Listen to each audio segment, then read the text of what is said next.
Ito, ang latest weather update.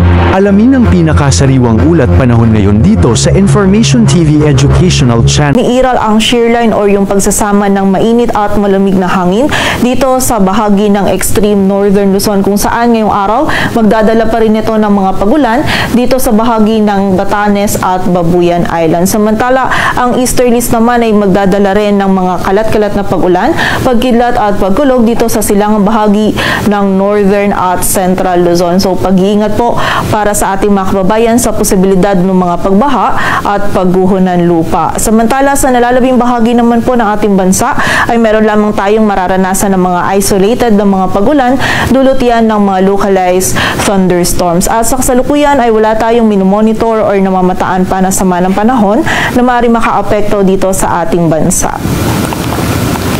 At para nga sa magiging lagay ng panahon ngayong araw ng linggo, maulap na kalangitan at mga kalat-kalat na pag-ulan, pagkidlat at pagkulog pa rin yung mararanasan dito sa bahagi ng Batanes at Babuyan Islands, dulot po yan ng shearline. Samantala, magiging mataas din po yung tsansa ng mga pag-ulan, pagkidlat at pagkulog dito naman sa bahagi ng Cagayan, Isabela, Aurora at Quezon, dulot naman po yan ng easterly. So muli po, pag-iingat pa rin para sa ating mga kababayan sa posibilidad ng mga pagbaha at pagguho ng lupa. Samantala, dito naman sa Metro Manila maging sa nalalabing bahagi ng Luzon ay meron tayong mararanasan lamang ng mga isolated na mga pag-ulan, pagkidlat at pagkulog. Ito po yung mga biglaan at mga panandaliang pag-ulan, pagkidlat at pagkulog, lalong-lalo na po yan sa hapon at gabi, dulot ng mga localized thunderstorms. Yung mga regional offices po natin ay nagpapalabas ng mga thunderstorm advisories or mga babala ukol sa mga pag-ulan na ito.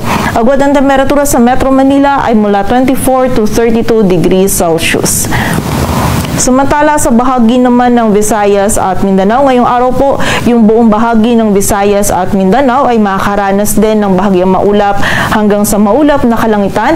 Meron tayong posibilidad lamang ng mga isolated na mga pag-ulan, pagkidlat at pagkulog, dulot pa rin po yan ng mga localized thunderstorms. But during severe thunderstorms po, itong mga pagulan nito ay posible pa rin maging katamtaman hanggang sa mga malalakas na pagulan na maaaring magdulot ng pagbaha at pagguho ng lupa. So pag-iingat pa rin po para sa ating mga kababayan. Agad ang temperatura sa Cebu ay mula 25 to 32 degrees Celsius at sa Davao naman ay 26 to 33 degrees Celsius.